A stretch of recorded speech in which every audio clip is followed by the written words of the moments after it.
Our nighttime host that we love to She listen decided to go on another nighttime show after the James Corden Bill debacle. Maher. Oh my God! Yeah, Bill Maher. We like to listen to Bill Maher for a reason. That is that he's one of these guys that I think kind of likes to criticize everybody, which is kind of fun. He's clearly a liberal, no doubt about it. Yeah. But he does criticize everybody, and he interviews Nancy Pelosi. It's kind of fascinating because you can tell by his facial expressions that he's not really buying what she's putting down. And so here's Bill Maher asking her a question that's really simple. Can we continue to write checks? Can we continue to print money that we don't have? At what point can we stop doing that? And he asks her this question. Her response is interesting, to say the least. And here is the clip. I know Congress controls the purse strings. I can't imagine there's much left in the purse. I just don't get it. I don't understand how. I know we can bail out certain sectors, as we have done in the past. I don't know how you can just keep indefinitely writing checks. We were 20 trillion in the hole to begin with, and all world governments who are already in debt are doing this. How can the whole world be writing this funny money? Well, because it's a matter of life and death. Nobody made as big a fuss as we did when they passed their nearly $2 trillion tax break for the wealthiest people in our country, 83% of the benefits going to the top 1%, and the debt that laid on our kids to pay for in the future. But this is more of an investment in the lives and the livelihood of the American people. And we have to think big about that. The more we invest in science and health, the quicker our economy will recover from the pandemic. Yes. So we will recover from the pandemic and we will continue to write checks no matter what, because we're justified for doing so since, as she says, $2 trillion of tax cuts to the wealthy were given. That's a lot to unpack there. Goodness yes, gracious. Let's hear it. Let's hear the first thing that view. strikes me is that she thinks that, of course, we can just continue to cut checks, and that somehow staying home and collecting a check from the government is a suitable economic driver. I would much prefer, and I think a lot of people in general would much prefer, to work and have some sense of self-satisfaction in their job and their career and things like that. But, I clearly don't think that she cares. I think for her, this is a mechanism to get across a political agenda, to probably expand the social safety net in a way that she thinks is beneficial for whatever her views of a great society would be. But Bill Maher, good for him, by the way, Calling Garrett. it out. He's actually calling out and asking the big question of the day, which is, hey, when this is over, how are we going to pay we're for going to have a massive amount of debt. Yeah, $24 trillion. And if you break that down based on the population of the United States, each individual person, regardless of age, would be responsible for roughly $200,000 in debt, personally. And I don't know how I would pay $200,000 to the government to, cancel off my slice per se, or have the government plans to come up with $24 trillion, or even balance a budget, or even make a budget to begin with, because we still don't do that anymore. Yeah. So here's Bill Maher, the second of two clips. He's basically asking that very question to Nancy Pelosi.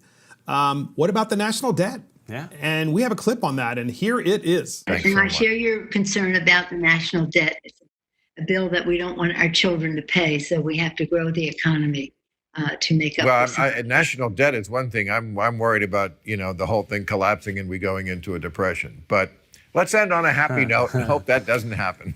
Thank you so much. Make sure it doesn't, and that's why we have to win the election in November.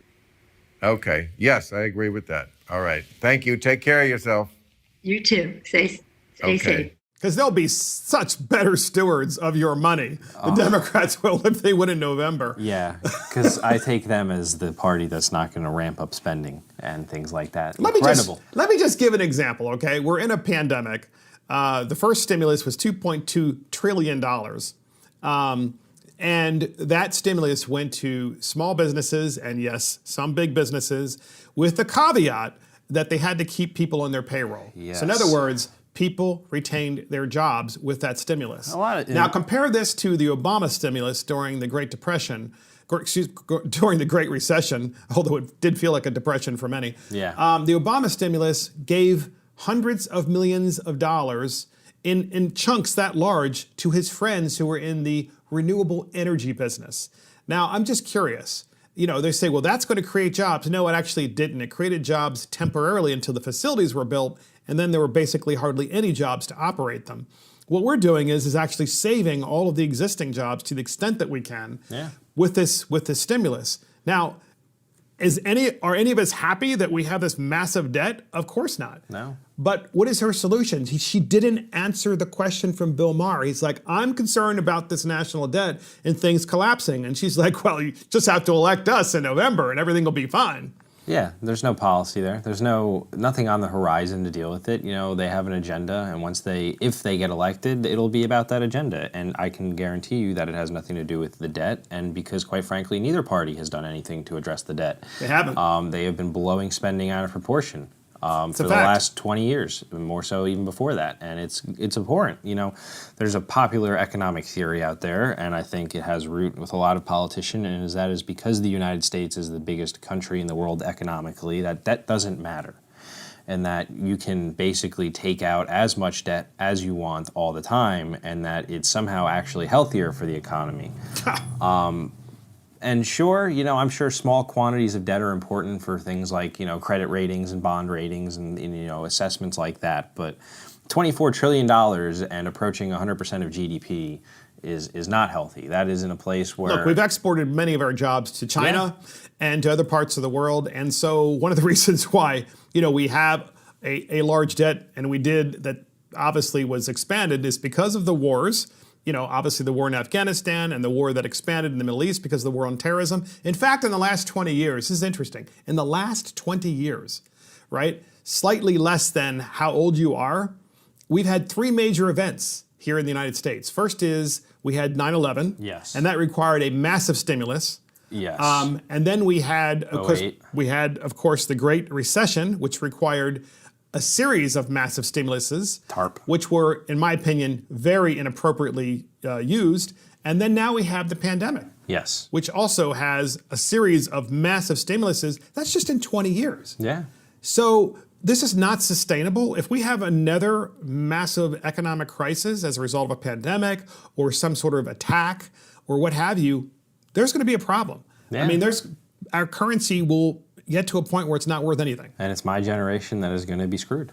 The millennials are the ones that are going to have to pick up the ball and roll with it. Millennials are going to have to solve this problem with China. I think that is was the single biggest threat and still is a big threat. Mm-hmm. Of course, it was terrorism, of course, and most of it was Islamic terrorism, and without question. And then, of course, a lot of it is communism. Yeah. And some of it is socialism and communism here at home, where we're just really concerned about the fact that we have to fight not only abroad this ideology, but we actually have people who live right here in the United States who think it's okay. Who think it's a viable economic system of government. And many of your millennials think that is too. Yeah. Just saying. That's a little nerve-wracking.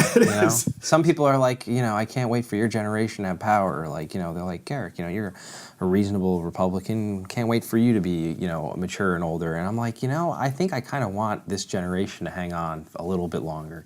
Before you have to I don't have a lot of faith sometimes in my generation doing. That's an unusual perspective. I never would have expected that. Yeah, I mean, I'm it's funny. Because I think a few weeks ago you were like, the boomers are being. I was giving you guys a hard time. The herd Don't was take being it called seriously. because of the pandemic, and the millennials were going to take over. No, I mean, quite frankly, I'm a unicorn here. I'm a millennial conservative. There's not a lot of us, There's true. It's very true. A lot of libertarian type. Yeah, millennials. I mean, I would say I'd fall into that category because I don't think there's a lot of generally, conservatives like evangelical types or authoritarian conservatives, which is if you're getting into. Well, they're social conservatives. They're economic conservatives. Yeah. They're folks who are both.